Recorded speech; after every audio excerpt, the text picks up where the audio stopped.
News 18 लोकमतचे संपादक आशुतोष पाटील यांना दिलेल्या मुलाखतीत उपमुख्यमंत्री अजित पवारांनी मोठा गौप्यस्फोट केलाय। शिंदे आमदारांचा सुरतला असतानाच राष्ट्रवादीची सरकारमध्ये सामील होण्याची तयारी सुरू झालेली होती, असा मोठा गौप्यस्फोट अजित पवारांनी केलाय। तर राष्ट्रवादीची 4 जणांची समिती, ज्यामध्ये जयंत पाटील देखील होते आणि ते अमित शहांच्या संपर्कात असल्याचा खळबळजनक दावा अजित पवारांनी केलाय। तुम्ही तुमचा विचार निवडलात, पण जेव्हा असा विचार निवडून या आधीच्या काळात देखील लोक आपला पक्ष सोडून दुसरीकडे गेलेत, पण आता गद्दार गद्दार म्हटलं जातं। आम्ही गद्दारी केलीच नाही ना।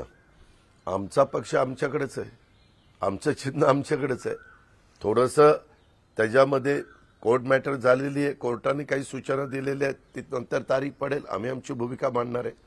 80% लोक पक्षातली निवडून आलेली आणि काही लाख ॲफिडेव्हिट कार्यकर्त्यांनी दिलेली आणि त्याच्यातले अनेक अध्यक्ष त्या जिल्ह्याचे ज्यावेळेस आमच्या भूमिकेचं समर्थन करतात आणि हे समर्थन करायच्या आधी, जुलैच्या आधी, हे सरकार बनायच्या आधी, ज्यावेळेस ह्यांचं सरकार गेलं, म्हणजे आता उद्धव साहेबांचं सरकार जाणार, त्यावेळेस माझ्या चेंबरमध्ये बसून सर्व आमदारांनी, त्याच्याबद्दल कोणी बोलतच नाही, सर्व आमदारांनी, एमएलए एमएलसी सर्व आमदार, आशुतोष चिमी मागे गुवाहाटीच्या वेळेस म्हणतात, गुवाहाटीच्या आधी सुरतला असताना सगळ्या आमदारांनी सांगितलं, पत्र दिलं, निवेदन दिलं, त्याच्यात सगळ्यांच्या सह्या दिल्या आणि पवार साहेबांच्याकडे राजेश टोपेला द्यायला सांगितलं की आम्हाला सगळ्यांना सरकारमध्ये जायचंय, तुम्ही पाठिंबा, तुम्ही आम्हाला यस म्हणून, पक्षाचे प्रमुख म्हणून यस म्हणा।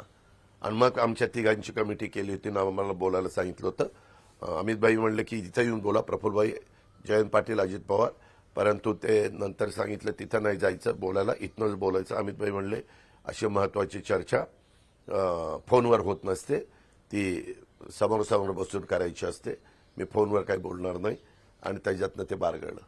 परंतु तशा प्रकारच्या अनेकदा घटना घडल्या, तुम्हालाही माहिती आहे ना। तर ही संपूर्ण मुलाखत तुम्ही आज रात्री 8:51 न्यूज 18 लोकमतवर पाहू शकाल। आणि यानंतर बुलेटिनमध्ये वेळ झाली इथेच